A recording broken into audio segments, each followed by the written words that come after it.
8:35. Lo decíamos al principio, probablemente el día que tiene más efemérides significativas en Chile es el 4 de septiembre. Por eso uno se atrevería a decir que este es un día súper cargado de memoria, con distintos hitos políticos, sociales, de derechos humanos de la historia de nuestro país. El último de ellos es el plebiscito del año 2022, que de alguna manera ha asignado este capítulo especial de nuestro noticiario, y que es lo que vamos a seguir conversando. Pero antes de entrar en materia, saludamos a la editora general de nuestro departamento de prensa, Monserrate Rolano. ¿Cómo estás, Monse? Buenos días. Buenos días, muy bien. Y saludar a nuestros panelistas. En primer lugar a John Enríquez de Faro UDD. John, buenos días como siempre, muchas gracias por estar acá. Buenos días, Patricio, buenos días, Montserrat, y buenos días también a mi coterránea Elisa Justinianovich. ¿Coterránea? Coterránea. Ya, muy bien. Bueno, está presentada de antemano Elisa Justinianovich. Hemos tenido también en este programa el propósito de darle voz a quienes fueron protagonistas de ese proceso. Así es que, Elisa, muy bienvenida, gracias por estar acá. Muchísimas gracias a Montserrat y Patricio por la invitación. Saludar también a John, que nos toca aquí estar en el panel. Sí, pues bueno, a la distancia los saludamos, espero que tengan un buen inicio de día. Y bueno, ya está anunciado el tema, ¿no? El 4 de septiembre, particularmente el hito que ha marcado nuestra historia reciente, ¿no? Respecto de esta fecha, que es el apabullante triunfo del rechazo. Va a ser de alguna manera recordado hoy por quienes vencieron en esa opción. Algunos partidos políticos de centro derecha van a ser, como ahí tienen algunas actividades. A propósito de la otra efeméride, Pato, también van a haber partidos políticos de izquierda, pero recordando el triunfo del presidente Allende, ¿no? Sí, ahí en la Plaza de la Constitución. Pero en lo que respecta al plebiscito, se han dicho hartas cosas durante los últimos días. Ayer también tratábamos de acercarnos de alguna manera a esta fecha. Entrevistábamos a Marco Barraza, hace un ratito a Gaspar Domínguez, que fue súper autocrítico, ¿no? Él partió diciendo que él tiene una mirada distinta a la que tenía inmediatamente posterior al triunfo del rechazo. Mencionó, probablemente las palabras que más mencionó era el tema de la polarización, la intolerancia, la intransigencia, la falta de entendimiento, de respeto por lo que piensa el otro, y él atribuyó mucho de esto a el triunfo del rechazo, ¿no? Ahí quiero partir preguntándoles cómo lo ven, ¿no? Como una primera vuelta, si coinciden con Gaspar. Evidentemente esto es un fenómeno multifactorial. Finalmente también abordaron el tema de ciertas poderes que están detrás para mantener cierto orden, cosa que también es parte del análisis. John, ¿cómo ves tú esta fecha, las causas? Ya transcurridos 2 años, podemos quizás empezar a hacer algún análisis más profundo respecto de lo que fue esta elección tan importante que marcó nuestro país. Lo primero, a mí me parece, en primer término, muy positivo que personas como Gaspar Domínguez, que jugaron un rol súper destacado y relevante en la Convención Constitucional, hayan hecho una autocrítica respecto al desenlace que ocurrió en la Convención en definitiva, y haya tratado de determinar cuáles fueron las causas de ese rechazo. Esos esfuerzos se suman a los que ha hecho también el senador Lagos Weber, pero más allá de eso, me parece que son bien excepcionales las voces críticas o que manifiestan algún tipo de autocrítica en el mundo de la centroizquierda y la izquierda, y eso en particular a mí me preocupa bastante. Respecto al por qué el 1 de septiembre la ciudadanía se inclinó de forma mayoritaria por el rechazo en vez de apoyar el apruebo, que en principio venía con bastante vuelito, justamente porque una parte importante de la población, casi un 80%, estuvo por votar a favor en el plebiscito de entrada, y por decir que Chile necesitaba y quería una nueva constitución. Yo creo que no solamente, y aquí difiero en parte de lo que plantea el ex convencional Domingo, o a las formas que tuvo en algunos momentos algunos representantes de la Convención Constitucional, sino que creo también que hubo diferencias de fondo respecto a lo que propuso en definitiva la Convención, que a la ciudadanía no le hizo sentido. y que generó muchos anticuerpos.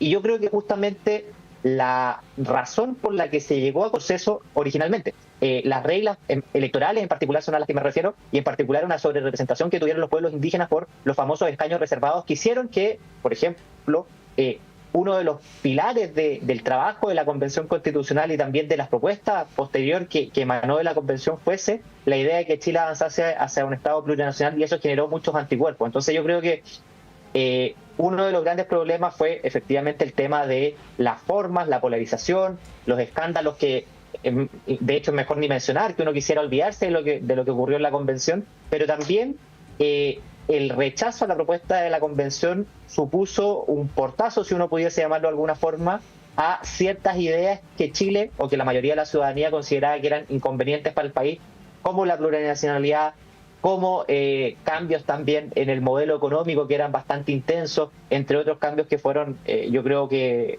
las razones por las que la ciudadanía rechazó la propuesta. Sí, Elisa. Sí, bueno, a mí me parece que es importante poder enmarcar tras estos 2 años de ese plebiscito el contexto en el cual se desenvuelve no solamente uno, sino que 2 procesos constitucionales, ¿no? Comprender que no es trivial el por qué se abren estos procesos, sino que se enmarcan en medio de una revuelta, en medio de un estallido, una movilización masiva a nivel nacional, que demuestra un evidente estado de decepción, de angustias, de dolores que quedan de manifiesto en las calles, y que se intenta a través de una válvula de escape encontrar un camino de salida. ¿Y por qué me parece importante enmarcarlo? Porque tras lo que sucedió ahí no fue solamente como describe cierto John, un proceso con determinadas características, sino que más bien 5 procesos electorales están marcados por un plebiscito de entrada, elección de constituyentes, plebiscito de salida, elección de consejeros constitucionales y luego otro plebiscito de salida, y en todos la tónica mayoritaria que caracteriza el voto, a mi parecer, es un voto de rechazo. Es un voto negativo a todo lo que provenga de la élite y la institucionalidad. O sea, lo que vemos, por ejemplo, con el triunfo en un primer proceso de lista del pueblo, podríamos hacer un símil con este triunfo mayoritario del Partido Republicano. Son sectores que muy bien provienen representando sectores bastante diferentes, pero no tienen participación ni dentro de las élites ni dentro de la institucionalidad hasta la fecha, ¿no? Entonces, eso de alguna manera genera también una lectura, me parece un poco más cercana a lo que realmente pasó, ¿ya? Porque nos permite ver realmente que el problema que tuvo el primer ejercicio constitucional probablemente se percibe como también lamentablemente una solución que proviene de las élites en mayor medida, porque lamentablemente no habían condiciones para un debate democrático. O sea, ya sabemos que efectivamente se han hecho balances por parte de nuestro sector, se han hecho autocríticas respecto a la falta de condiciones para un debate democrático, no teníamos fortaleza, no teníamos proyecto unitario para poder abordar la guerra de desinformación, no podíamos contemplar ciertos los efectos que tuvo la pandemia sobre la opinión pública, sobre el nivel también de percepción de lo que estaba sucediendo y del estado de ánimo social. Y por otra parte, eso permitió que no se asociara tampoco el texto, ¿cierto?, con los problemas cotidianos que se estaban sufriendo, y que probablemente el estado de ánimo requería soluciones de carácter más inmediata, siendo que un proceso constitucional requiere por sobre todo tiempo y paciencia.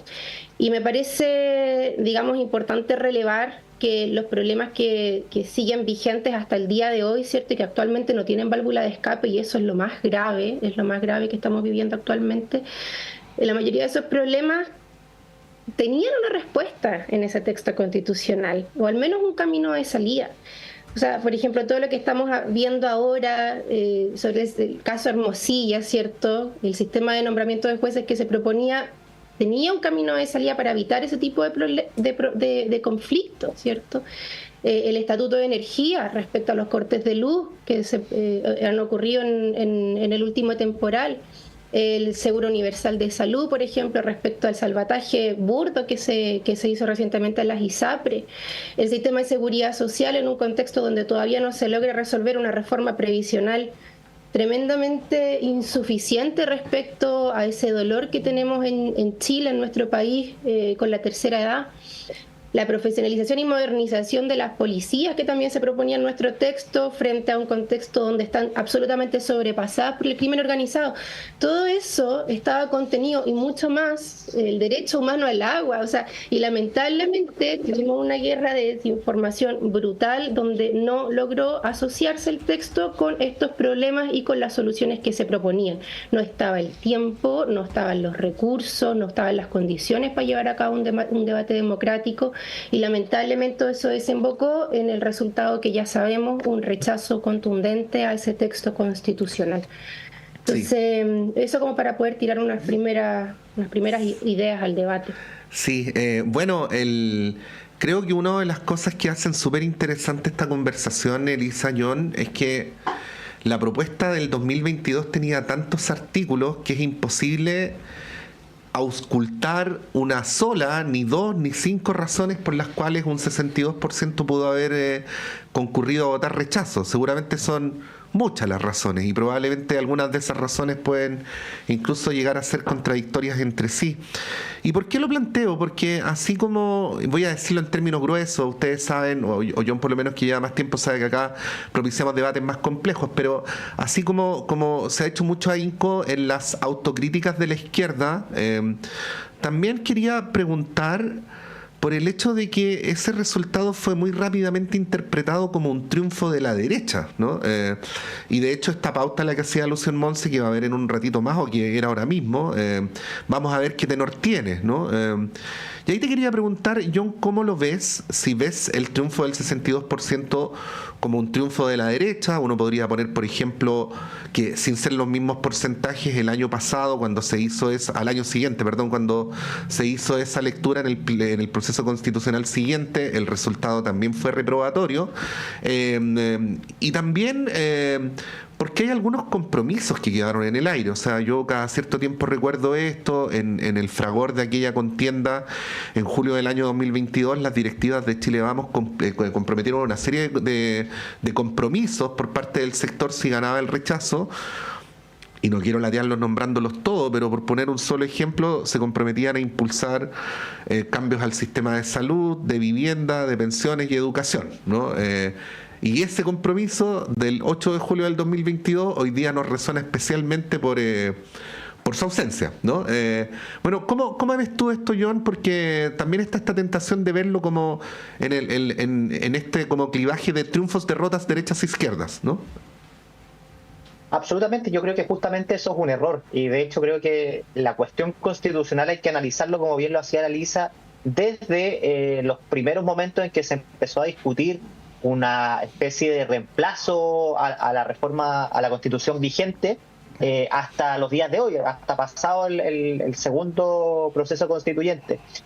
Yendo directamente a tu pregunta, Patricio, yo no creo que lo que ocurrió el 4 de septiembre hace 2 años haya sido un triunfo de la derecha. Yo creo que, y eso justamente te da cuenta de quienes llamaron a votar rechazo. Llamaron a votar rechazo desde grupos de centro izquierda, amarillos, demócratas, hasta el Partido Republicano. Entonces no es necesariamente un triunfo de la derecha. Yo creo que sí es un triunfo de quienes creían que ciertos valores de la democracia representativa en particular y ciertas características de cómo se debiese estructurar un país debiese tener, lograron generar un consenso, por ejemplo, respecto a la importancia de la separación de poderes, por ejemplo, a la importancia de la disciplina fiscal. Si bien la propuesta de la Convención tenía una mención explícita a un principio de responsabilidad fiscal que hoy día no existe de forma expresa, lamentablemente la propuesta de la Convención tenía distintos aspectos que lo que hacían era justamente poner en jaque la responsabilidad fiscal, que es indispensable justamente para que nuestro país pueda ir haciéndose cargo de las demandas de la ciudadanía, que además son diferentes dependiendo el tiempo en el que nos veamos enfrentados, y hay distintas intensidades respecto a aquello. Entonces yo creo que aquí lo que se impuso fue una suerte de, o quien triunfó fue aquellos quienes creemos que la democracia necesita de partidos que sean fuertes, que necesita de separación de poderes, que necesita de espacio para que también la sociedad civil pueda abordar determinados problemas, porque hay que considerar el contexto de la convención, la respuesta de la convención respecto a cómo solucionar los problemas públicos, los problemas que quejaban al país, iban inclinados fuertemente a una participación del Estado prácticamente monopólica en distintas áreas. Y a eso la ciudadanía no le hizo sentido. La ciudadanía, creo yo, que cree, y fue así como yo creo que se interpreta el resultado del 4 de septiembre, que debiese haber una coexistencia entre el Estado y la sociedad civil para hacerse cargo también de las problemáticas de la ciudadanía. Y a propósito de lo que planteó la ex convencional Justinianovich, me gustaría hacer 2 puntos. Yo creo que respecto a la frase que ella hizo de que no habrían condiciones para un debate democrático, yo creo que al revés, fue todo lo contrario. Yo no recuerdo, la convencional también es muy joven, pero yo soy un poquito más joven, algún momento en la historia reciente de Chile donde haya habido más interés por la política, donde los convencionales estaban saturados en webinars, en actividades presenciales. Recuerdo perfectamente que la primera semana de trabajo de la convencional Justinianovich participó en más de 20 actividades para tratar de acercar el tema constitucional a la gente. O sea, habían instancias de información muy frecuentes, había mucho interés por la ciudadanía de saber qué es lo que estaba pasando. Recuerdo también que la Constitución en ese momento estaba entre los libros más vendidos. También la propuesta de la Constitución también fue muy conocida por la ciudadanía. Entonces yo creo que aquí no hubo necesariamente un problema para el debate democrático, o no hubo condiciones para el debate democrático. Y creo, y aquí me aprovecho de interpelar directamente a la convencional Justinianovich, que hay que hacerse 2 preguntas que pueden ser muy interesantes. Primero, si Chile está mejor o peor que en octubre del 2019. Yo creo que superficialmente estamos mejor, es decir, ya no estamos con los episodios de violencia que pusieron en jaque el Estado de Derecho, pero que en el fondo tenemos una institucionalidad que está mucho más deteriorada, hay mucha más desconfianza en las instituciones, y al mismo tiempo en materia económica parece ser que un país que no lograra repuntar en ese sentido, y el crecimiento económico es lo más importante para poder generar bienestar en el mediano y largo plazo de forma sostenible. Y en segundo término, ¿qué hubiese pasado si se hubiese aprobado la Constitución que propuso la Convención Constitucional? Yo estoy absolutamente convencido, por distintas razones, que su aplicación, su implementación hubiese sido bastante caótica. Ya habíamos visto lo complejo que eran los artículos transitorios, incluso algunas ideas del convencional basa respecto a una aplicación mucho más directa de la Constitución. Y en segundo término, yo creo que también por su contenido, por las ideas que ahí están plasmadas, por ejemplo, a propósito de pensiones, a propósito de salud, a propósito de estas materias, lo que se hubiese generado hubiese sido una catástrofe económica bastante importante en el corto plazo, y una pérdida de confianza de las personas en el funcionamiento de las instituciones, como el mercado también, y también de los inversionistas extranjeros, que hubiesen visto que la inestabilidad jurídica se hubiese hecho muy evidente en nuestro país, al menos en el corto o mediano plazo, por la forma en que fue redactada la Constitución. Sí, yo quería recordar también, junto con traspasar las preguntas que hace Yona a Elisa, el hecho de que se habla mucho de la campaña de desinformación, de las cartas de la AFP que tú comentabas, Pato, pero también hay que decir en contraposición que hubo una campaña de información muy potente por parte del gobierno, del Estado. Ustedes se acordarán de ese kiosco que se puso frente a la Moneda, donde había colas eternas. Efectivamente, el texto constitucional fue el más vendido en su momento, y la campaña que desplegó el gobierno fue bien intensa. Nunca vamos a saber cuánto movió la aguja eso, efectivamente, ¿no? El tema de la desinformación, si una carta de una AFP te hace cambiar tu voto, no lo sabemos, ¿no? Pero sí es posible decir, creo que hubo una campaña muy potente de información también. Ahora, Elisa, a propósito de lo que dice John, ¿no? El tema y de lo que planteas tú, Pato, hoy día en esta actividad probablemente no sea la única donde se va a celebrar el triunfo del rechazo. Es bien paradójico, porque quienes celebran este triunfo son los mismos que fueron derrotados un año después, ¿no? Con el rechazo al segundo proceso constitucional, donde fueron protagonistas, bueno, republicanos, pero también Chile Vamos, hay que decirlo, también demócratas y amarillos se plegaron a esa campaña, por lo tanto son los mismos personajes que ofrecieron una propuesta al país que tampoco fue mayoritaria y fue rechazada, ¿no? Por lo tanto, la reflexión quizás debiera ir por el lado de por qué la política, los distintos actores políticos presentan proyectos que no son mayoritarios, ¿no? Que no logran convencer a un sector amplio de la población, más que apuntar con el dedo a quien votó apruebo o rechazo en el segundo o en el primer proceso constitucional. Y ahí te pregunto, ¿no? ¿Cómo seguimos? A propósito también de lo que decía John, ¿cómo seguimos en este momento?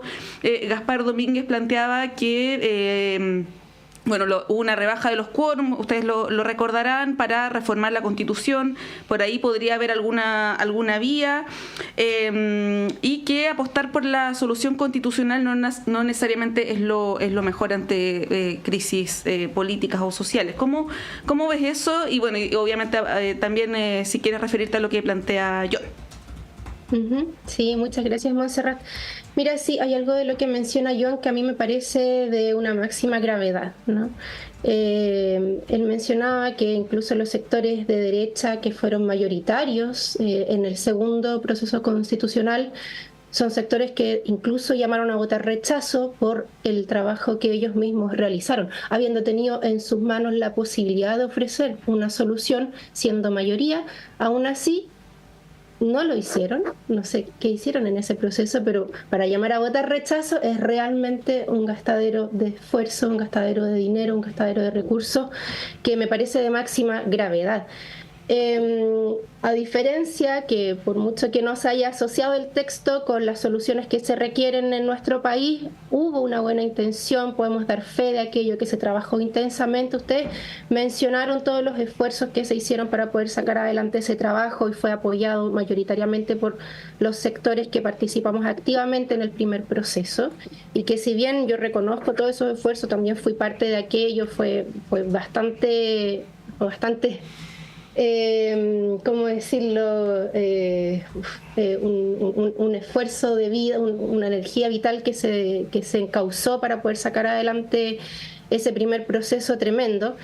Pero yo me estaba refiriendo a las condiciones de debate democrático principalmente marcadas por la pandemia y la guerra de desinformación, que fue algo totalmente inaudito para lo que conocíamos en nuestro país y que fue muy difícil, y es porque lo vimos en las calles también. O sea, yo creo que para todas y para todos es evidente lo que sucedió ahí. O sea, lo que salíamos a defender en las calles era las mentiras que se estaban plasmando, la gente con miedo porque les iban a quitar sus casas, la gente con miedo porque iban a dividir el país, cosas que son que lamentablemente vienen por la deshonestidad intelectual y de muchos medios que también lamentablemente estuvieron difundiendo muchas mentiras respecto al texto.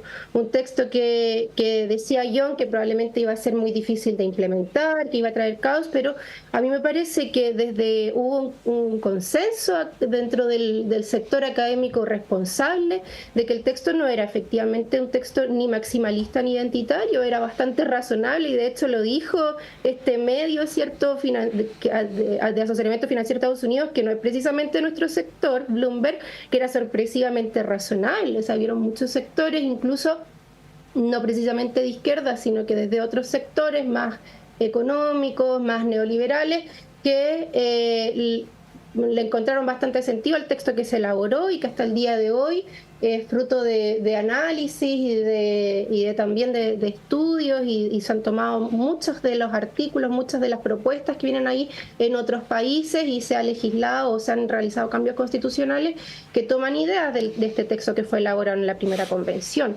Entonces, como primero dejar eso en claro, a mí me parece que son muy distintos los procesos que se vivieron. Me parece que hubo un esfuerzo gravitante en el primer proceso respecto al segundo, segundo, que irresponsablemente no se hizo ningún esfuerzo por responder a las urgencias y que más encima se llama a votar rechazo por el mismo sector que lo elaboró.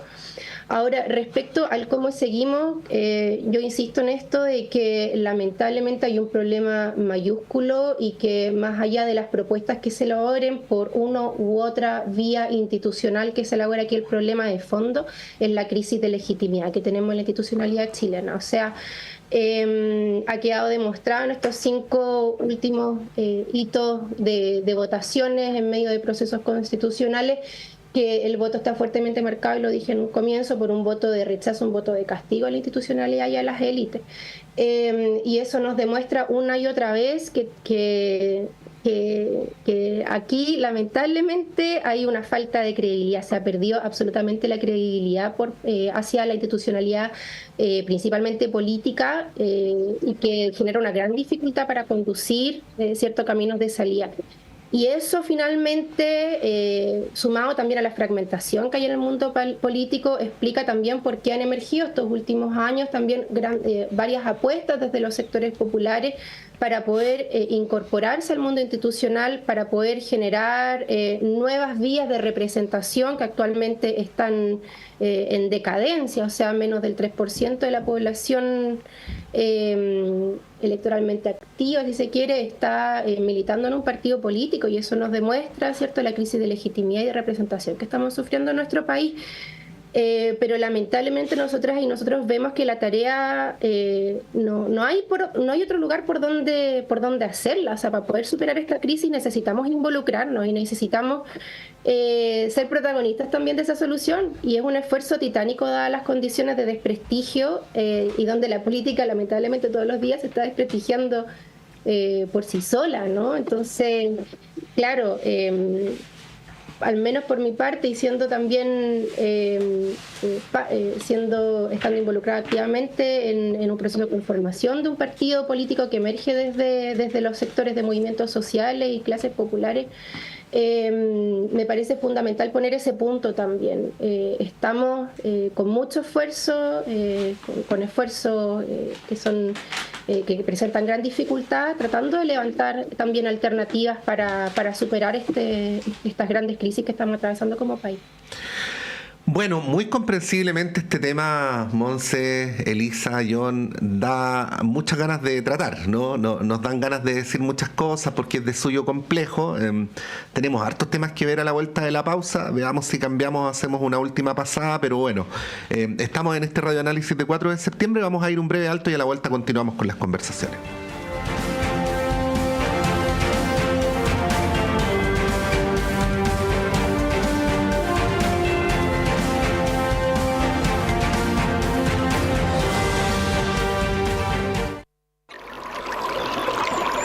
Aguas Trayén o Cascada en Mapudungún es la mejor agua purificada con tecnología de última generación. Para más información, visite su página web www.aguastrayen.com.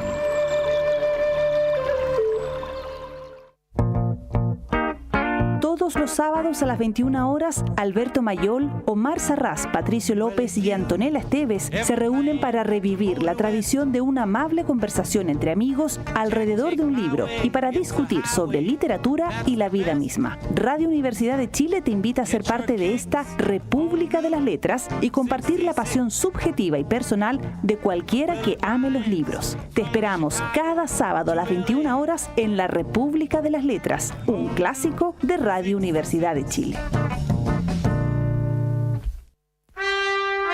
Radio Universidad de Chile y la Facultad de Arquitectura y Urbanismo de la Universidad de Chile los invita a escuchar el programa Pensar Habitar. Soy el profesor Max Aguirre González de la Facultad de Arquitectura y Urbanismo de la Universidad de Chile.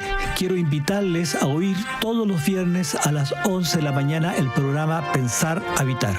Un espacio de opinión, entrevistas y destacados invitados. Pensar Habitar es patrocinado por la Facultad de Arquitectura y Urbanismo de la Universidad de Chile. Todos los viernes a las 11 horas en la radio que piensa. Hola, Soy el periodista y locutor Luis Hernán Schwaner y quiero invitarles a compartir cada viernes a través de Radio Universidad de Chile el Último Café. El Último Café, cada viernes a las 22 horas en Radio Universidad de Chile, 102.5 FM y en nuestra señal online en www.radio.uchile.cl. Recuerde, El Último Café, cada viernes a las 22 horas en la radio que piensa. Usted está invitadísimo a compartir con nosotros El Último Café.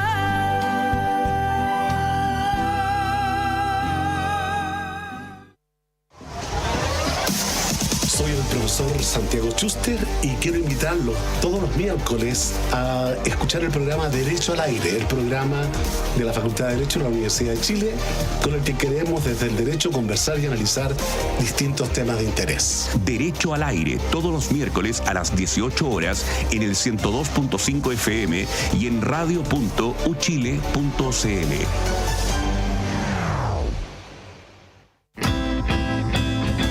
Descubre la esencia musical en Radio Universidad de Chile, premiada como radio fundamental de la música chilena 2024.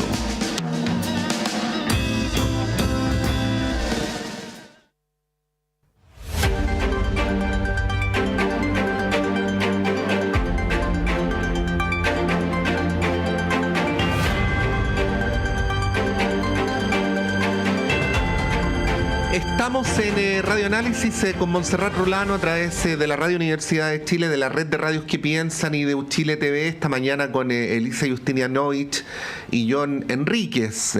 A propósito de la presencia de Elisa, nos venimos a enterar que John es del sur, así es que presencia puntarenense esta mañana acá en la radio. Sabemos que este tema va para mucho, tenemos otros temas re importantes. Solo preguntarle si estiman dar una última pasada, pero tendría que ser breve, algo que haya quedado en el tintero. John. Para mí lo más relevante es que estos procesos nos permiten constatar primero la importancia de las reglas que se fijan y de que estas reglas no debiesen generar distorsiones. Cuando se generan distorsiones, los resultados que independiente de la forma en la que se aborden, a la ciudadanía no le va a hacer sentido el resultado en la medida que se generen distorsiones en las reglas. Y segundo, que aprovecho de felicitar solamente a Elisa por el esfuerzo de tratar de constituir un partido político en tiempos donde podría ser más fácil no hacer esos esfuerzos y canalizar las legítimas demandas que cada persona o grupo pudiese tener a través de redes sociales o a través de manifestaciones de otra naturaleza. Yo creo que siempre es valioso el esfuerzo por canalizar las necesidades o los puntos de vista que cada uno pudiese tener a través de la institucionalidad, y en este caso son los partidos políticos los que están llamados a hacer este proceso de intermediación entre la ciudadanía y las definiciones que se tomen a nivel político. Así que solamente felicitar a la Elisa y ojalá que marche bien ese proceso de conformación del partido. Sí, Elisa. Sí, muchas gracias, John, por tus palabras. Y a mí me parece importante que, así como ustedes están haciendo este llamado a hacer análisis, a hacer balance luego de 2 años, que ojalá todos los sectores que les compete parte de responsabilidad respecto al rechazo de ese primer proceso y de los procesos constitucionales que hemos vivido estos últimos 5 años, también sientan la urgencia de poder hacerlo, porque lamentablemente la crisis que estamos viviendo y que producto de esa crisis tuvimos un estallido en octubre del 2019, siguen ahí latentes y se han ido agudizando con el tiempo. Es importante conectar también con lo que estamos viviendo, lo que está viviendo la mayoría de la población, que son situaciones de máxima gravedad, la posibilidad de no poder llegar a fin de mes, las alzas de la luz, las alzas de las canastas, de la canasta básica, de poder realmente sostener la vida. Son condiciones gravitantes y no solamente eso, hay un sinnúmero de situaciones que se están viviendo en nuestro país, una crisis sobre otra, que tienen que encontrar caminos de salida, y para eso necesitamos reforzar, por supuesto, como bien decía yo, la institucionalidad, y hay que generar alternativas que realmente respondan a esas urgencias para encontrar para encontrar salidas a las crisis. Sí, ahí John, bueno, un comentario y una pregunta para ir también como conectando con el otro tema, ¿no? El primero respecto del estallido social, porque esto se vincula directamente con el estallido social.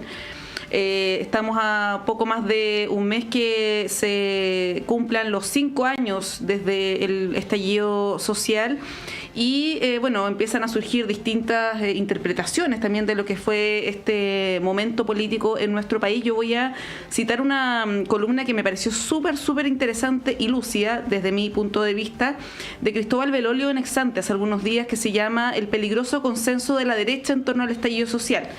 Y que hace una crítica a la tesis de la roulette, ¿no? Esto de que hay un consenso de que hubo un estallido delictual, donde hubo fuerzas exógenas que fueron determinantes en la violencia que ocurrió, que hubo una coordinación de la izquierda más radical, ¿no? Un poco la tesis de la roulette, y ahí Cristóbal Belolio es bien descarnado en su análisis, en su crítica a esa teoría y las implicancias que eso tiene también para la derecha, que se atrinchera en esa posición, pero también señala algo que yo creo que es interesante de analizar, que es cuáles fueron realmente las demandas, ¿no? El sentido detrás del estallido social. Él dice, voy a citar textual: el estallido nunca fue un momento anticapitalista ni de derrumbe del modelo. Esto ha sido reconocido hasta por el propio Boric.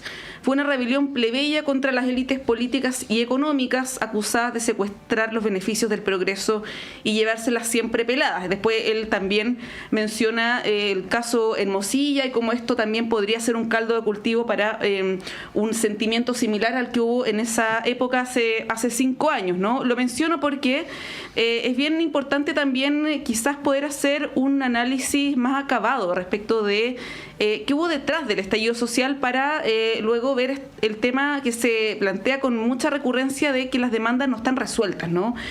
¿Cuáles son las demandas que había detrás del estallido social? Creo que eso es algo que todavía no está necesariamente zanjado. Eso como comentario, yo no sé si te quieres referir a eso. Y lo segundo, a propósito de los independientes, ¿no? Queríamos preguntarles por ¿cómo ven el rol de los independientes? Estamos a poquitas semanas de una nueva elección donde el rol de los independientes luego nuevamente asoma como gravitante, ¿no? En esta elección pareciera ser buen negocio, por decirlo así, ser independiente y no estar en los partidos políticos. Eso lo vemos en todos los sectores.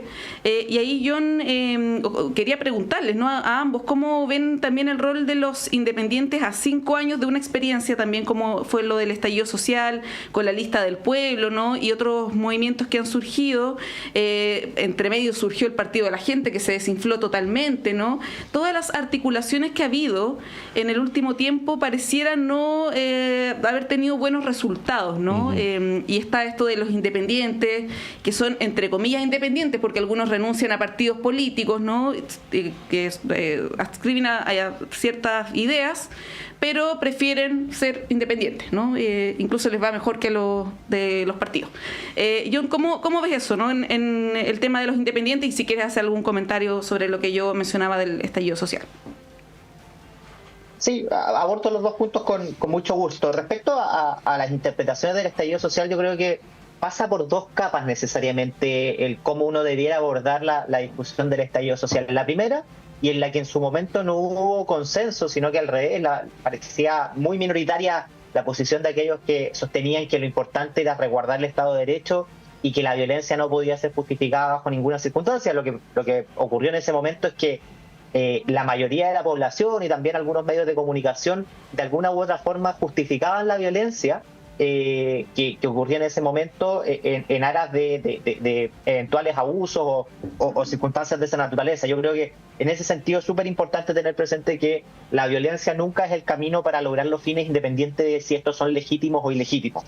Después, respecto a por qué ocurrió lo que ocurrió, yo creo que además aquí hay que hacer doble clic. Hay 2 momentos bien determinantes. Uno, la famosa marcha de 25 de octubre, si no me equivoco, donde cerca de 1 millón de personas salieron a manifestarse en las calles, y cuando uno conversaba con personas que, esto fue ex post, en mi caso, con personas que asistieron a esta marcha, la verdad es que habían razones muy diferentes. Algunos planteaban que era por empatía, otros por solidaridad con adultos mayores que tenían bajas pensiones, otros reivindicaban la causa feminista, otros criticaban eventualmente las externalidades negativas que pudiese generar el mercado a propósito de contaminación. Otros consideraban que tenían dificultades, por ejemplo, para acceder a la vivienda porque el costo de ella estaba muy caro, entre otros. Es decir, no había una sola causa por la que la gente legítimamente se estaba manifestando, sino que podían ser muy diferentes, y también no había que verlo también con el ojo centralista. O sea, con la Lisa como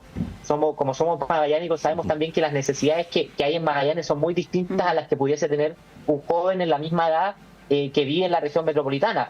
Hay un tema que las oportunidades laborales también en las regiones escasean más que en la región metropolitana, que la calidad de la educación muchas veces es muy distinta en las regiones que en la región metropolitana, etcétera. Entonces, ahí yo creo que hay un esfuerzo que los académicos tienen que hacer. En Faro UDD lo que estamos haciendo, estamos trabajando una colección de ensayos interdisciplinarios donde se está viendo cada uno en su disciplina cuáles podrían haber sido no solamente las causas, sino que una interpretación y también propuestas de solución para efectos de ver los problemas del país. En particular, yo siempre me he dedicado a temas de derecho económico, en ese sentido, a mí lo que me parece que una de las causas, sé que no es la única, sé que hay muchas más, quizás no es la más relevante, pero una de las causas fue que entre el 2010 y el 2019 el crecimiento económico se desaceleró de forma muy importante.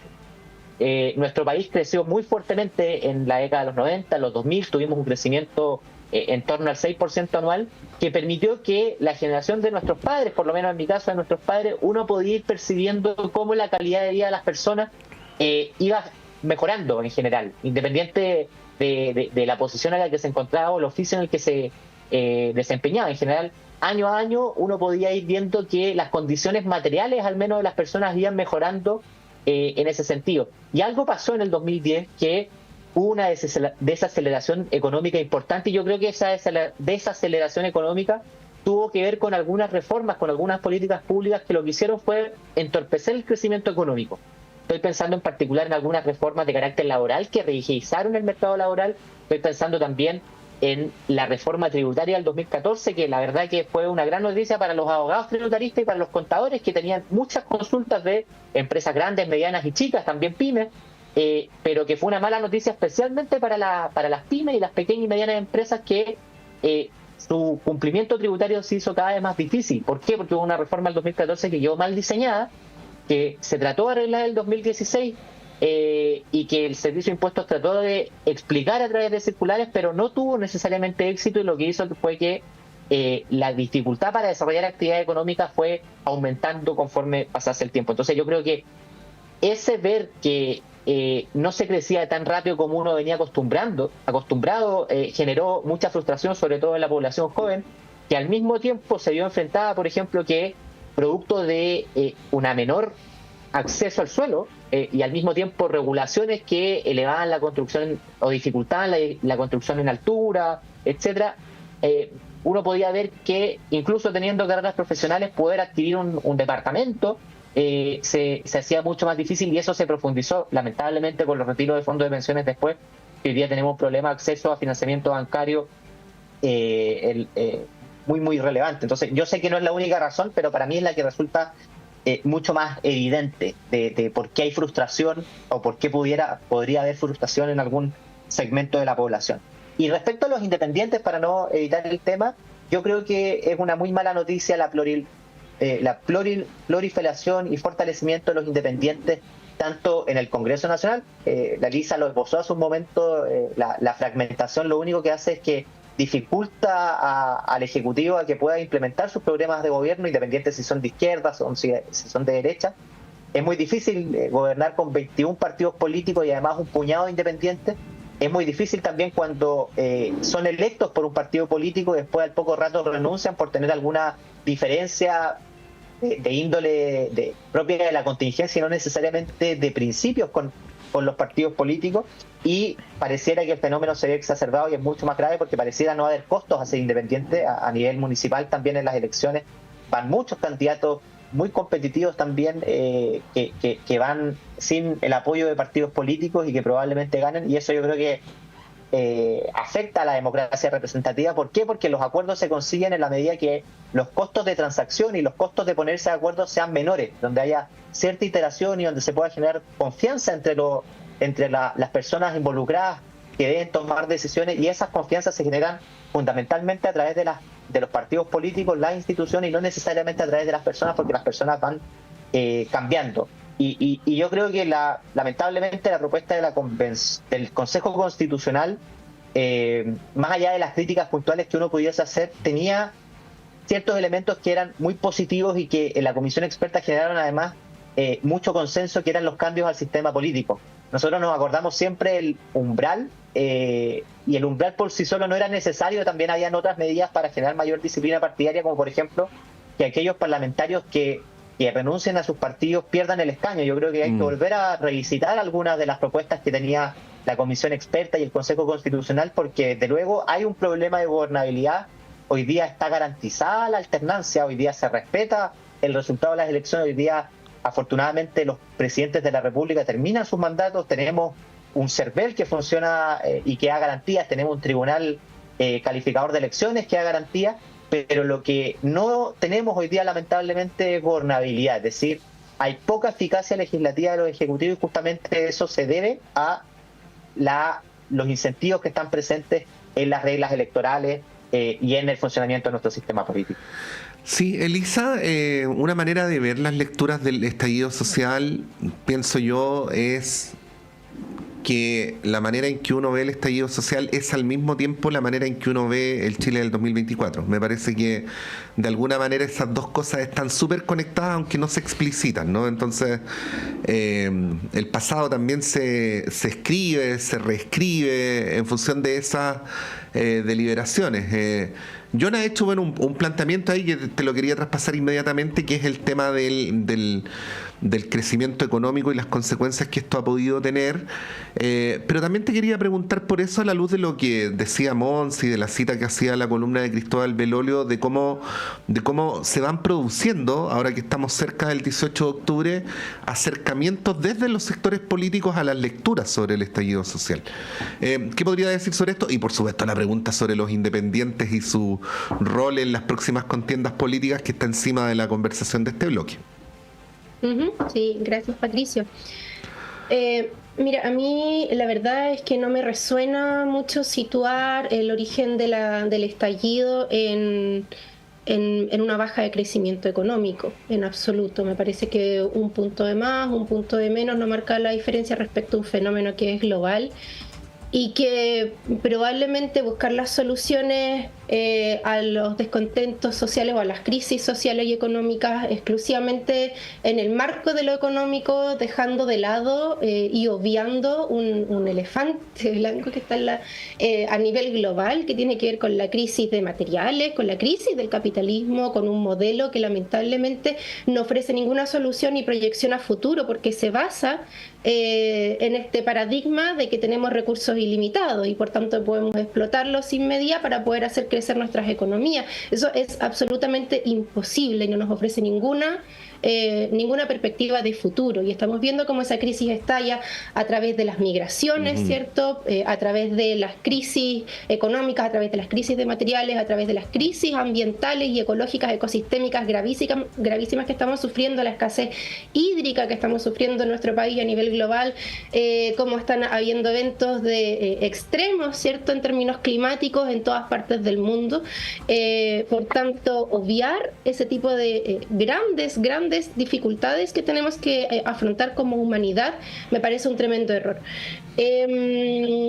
Aquí yo creo que, siendo parte de las personas que salimos prácticamente todos los días durante el estallido social a las calles, ¿cierto?, y nos encontramos con vecinos, con vecinas, con familias completas, con niños, con niñas, con personas mayores en las calles, es evidente para todas y todos nosotros que en ningún caso fue un estallido de carácter delictual, sino más bien una expresión legítima del descontento frente a la desigualdad, las injusticias, las faltas de oportunidades. Bien lo dijo John también en su intervención. Aquí se trataba de gente que estaba tremendamente descontenta y con mucho dolor respecto a las pensiones miserables que reciben las personas mayores, respecto a las faltas de oportunidades, contextos que se han agravado. Al día de hoy tenemos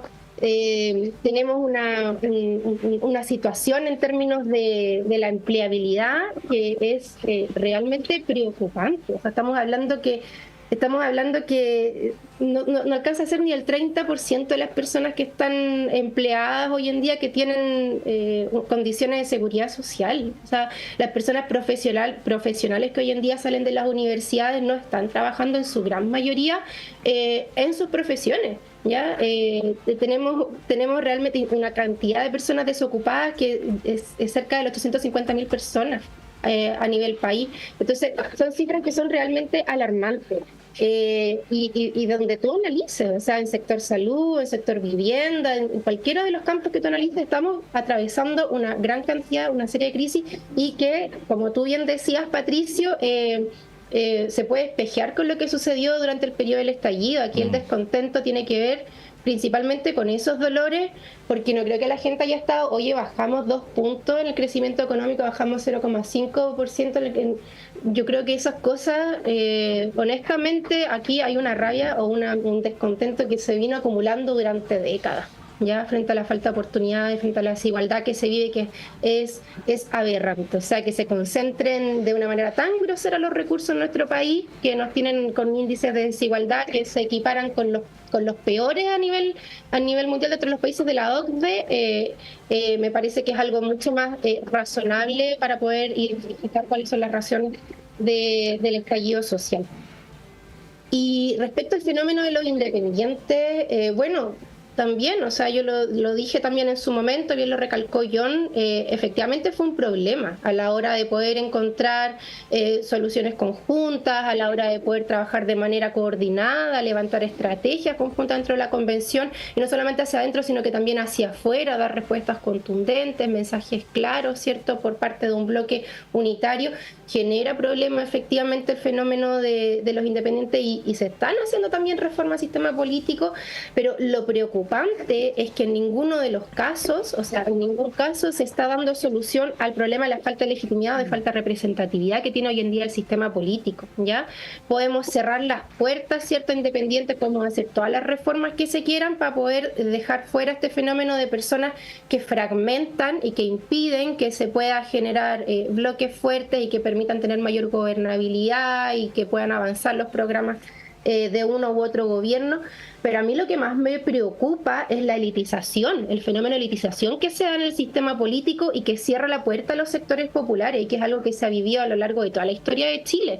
O sea, el caso de la convención constituyente que tuvimos el 2021-22 fue una excepción rarísima a los órganos colegiados dentro de la historia de Chile, donde realmente lograron entrar sectores populares en cargos de representación.